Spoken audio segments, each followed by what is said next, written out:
یہ واقعہ مدینہ کی تاریخ کی تقریباً تمام کتب میں موجود ہے۔ سمہودی کے قول کے مطابق مسیحیوں نے یہ سازش 557 ہجری میں مرتب کی۔ اس وقت شام کے بادشاہ کا نام سلطان نور الدین زنگی تھا اور اس کے مشیر کا نام جمال الدین اصفہانی تھا۔ ایک رات نماز تہجد کے بعد سلطان نور الدین زنگی نے خواب میں دیکھا کہ رسول کریم صلی اللہ علیہ وسلم 2 سرخی مائل رنگت کے آدمیوں کی طرف اشارہ کر کے سلطان سے کہہ رہے ہیں کہ مجھے ان کے شر سے بچاؤ۔ سلطان ہڑبڑا کر اٹھا، وضو کیا، نفل ادا کیے اور پھر اس کی آنکھ لگ گئی۔ خواب دیکھنے کے بعد آپ یہاں کیوں بیٹھے ہیں؟ اس کا اب کسی سے ذکر نہ کریں اور فوراً مدینہ روانہ ہو جائیں۔ اگلے روز سلطان نے 20 مخصوص افراد اور بہت سے تحائف کے ساتھ مدینہ کے لیے کوچ کیا اور 16ویں روز شام کے وقت وہاں پہنچ گیا۔ سلطان نے روضہ رسول پر حاضری دی اور مسجد نبوی میں بیٹھ گیا۔ اعلان کیا کہ اہل مدینہ مسجد نبوی میں پہنچ جائیں، جہاں سلطان ان میں تحائف تقسیم کرے گا۔ لوگ آتے گئے اور سلطان ہر آنے والے کو باری باری تحفہ دیتا رہا۔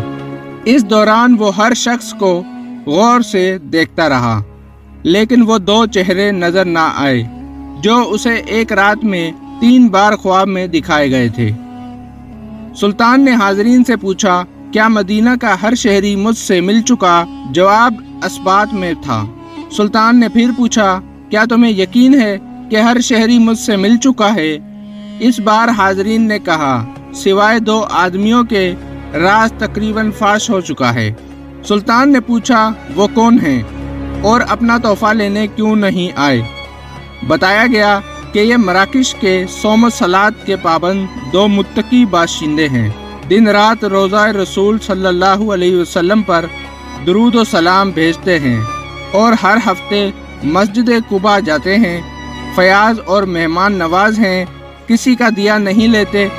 سلطان نے کہا، سبحان اللہ، اور حکم دیا کہ ان دونوں کو اپنے تحائف وصول کرنے کے لیے فوراً بلایا جائے۔ جب انہیں یہ خصوصی پیغام ملا تو انہوں نے کہا، الحمدللہ، ہمارے پاس اللہ کا دیا سب کچھ ہے اور ہمیں کسی تحفے، تحائف یا خیر خیرات کی حاجت نہیں۔ جب یہ جواب سلطان تک پہنچایا گیا تو اس نے حکم دیا کہ ان دونوں کو فوراً پیش کیا جائے۔ حکم کی فوری تعمیل ہوئی۔ ایک جھلک ان کی شناخت کے لیے کافی تھی، تاہم سلطان نے اپنا غصہ قابو میں رکھا اور پوچھا، تم کون ہو؟ یہاں کیوں آئے ہو؟ انہوں نے کہا، ہم مراکش کے رہنے والے ہیں، حج کے لیے آئے تھے اور اب روضہ رسول کے سائے میں زندگی گزارنا چاہتے ہیں۔ سلطان نے سختی سے کہا، کیا تم نے جھوٹ بولنے کی قسم کھا رکھی ہے؟ اب وہ چپ رہے۔ سلطان نے حاضرین سے پوچھا، یہ کہاں رہ رہے ہیں؟ بتایا گیا کہ روضہ نبوی کے بالکل نزدیک ایک مکان میں جو مسجد نبوی کے جنوب مغرب میں دیوار کے ساتھ تھا۔ سلطان فوراً اٹھا اور انہیں ساتھ لے کر اس مکان میں داخل ہو گیا۔ سلطان مکان میں گھومتا پھرتا رہا۔ اچانک نئے اور قیمتی سامان سے بھرے ہوئے اس مکان میں اس کی نظر فرش پر پڑی ہوئی ایک چٹائی پر پڑی۔ نظر پڑنی تھی کہ دونوں مراکشی باشندوں کی ہوائیاں اڑ گئیں۔ سلطان نے چٹائی اٹھائی، اس کے نیچے ایک تازہ کھدی ہوئی سرنگ تھی۔ سلطان نے گرج کر کہا، کیا اب بھی سچ نہ بولو گے؟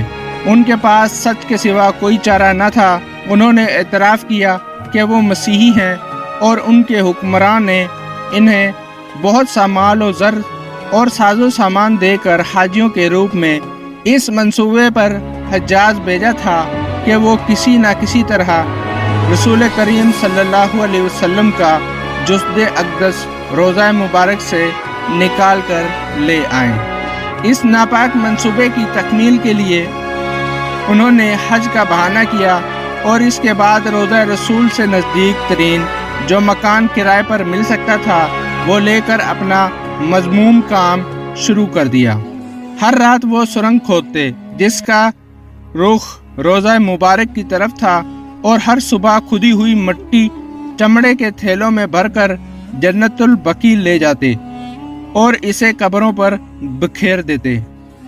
انہوں نے بتایا کہ ان کی ناپاک مہم بالکل آخری مراحل میں تھی کہ ایک رات موسلا دھار بارش کے ساتھ ایسی گرج چمک ہوئی جیسے زلزلہ آ گیا ہو، اور اب جب کہ ان کا کام پایہ تکمیل کو پہنچنے والا تھا تو سلطان نہ جانے کیسے مدینے پہنچ گئے۔ سلطان ان کی گفتگو سنتے جاتے اور روتے جاتے اور ساتھ ہی فرماتے جاتے کہ میرا نصیب کہ پوری دنیا میں اس خدمت کے لیے اس غلام کو چنا گیا۔